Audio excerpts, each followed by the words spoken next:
Assalamualaikum warahmatullahi wabarakatuh. Perkenalkan, nama saya Ahmad Masyuri, NPM 2040402040. Di sini saya akan membawakan materi mengenai membangun gerakan strategis suatu bangsa, yaitu adalah suatu kewajiban atau keharusan bagi negara maupun masyarakatnya itu sendiri, agar sehingga pertumbuhan negara ataupun masyarakatnya dapat meningkat. Tetapi kita harus menentukan atau mengetahui tingkat strength atau kekuatan, weakness atau kelemahan, opportunity atau peluang, dan threat atau ancaman suatu negara, agar membangun gerakan strategis suatu bangsa lebih efisien dan tepat, yaitu dengan cara menggunakan metode analisis SWOT. Mengapa menggunakan analisis SWOT?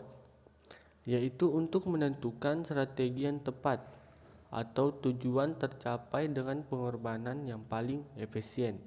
Maka, setiap individu atau negara harus mengenali dan memetakan dengan tepat strength atau kekuatan, weakness atau kelemahan, opportunity atau kesepakatan, dan threat atau ancaman, di mana internal terbagi menjadi dua, yaitu kekuatan dan kelemahan, sedangkan eksternal terbagi juga menjadi dua, yaitu ada peluang dan ancaman.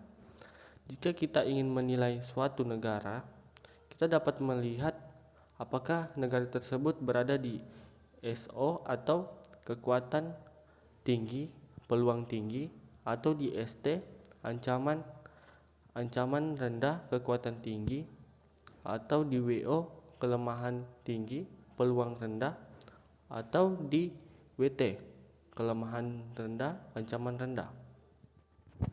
Baiklah, setelah kita mengetahui tingkat kekuatan, kelemahan, peluang, dan ancaman negara tersebut, kita dapat merumuskan gerakan strategis terhadap negara tersebut ke depannya. Apakah negara tersebut dapat bersaing terhadap negara lain?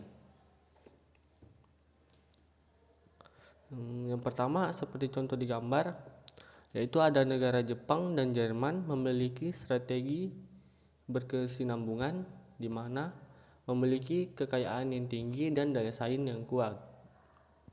Selanjutnya, negara AS, Australia, dan negara ceruk industri memiliki strategi revitalisasi, di mana memiliki kekayaan yang tinggi dan daya saing yang lemah. Selanjutnya, negara India dan Cina memiliki strategi pembangunan, di mana memiliki kekayaan yang rendah dan daya saing yang kuat. Dan yang terakhir, negara Amerika Latin, yaitu memiliki strategi perubahan haluan, di mana memiliki kekayaan yang rendah dan daya saing yang kuat.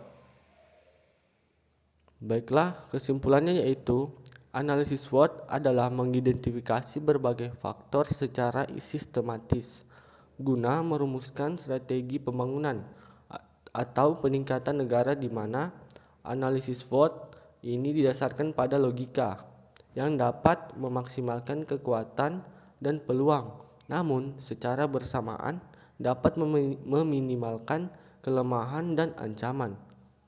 Proses pengambilan keputusan strategis selalu berkaitan dengan pengembangan misi, tujuan, strategi, dan kebijakan suatu negara. Dengan demikian, perencanaan strategi harus menganalisis faktor-faktor strategis dalam strategis negara dalam kondisi saat ini.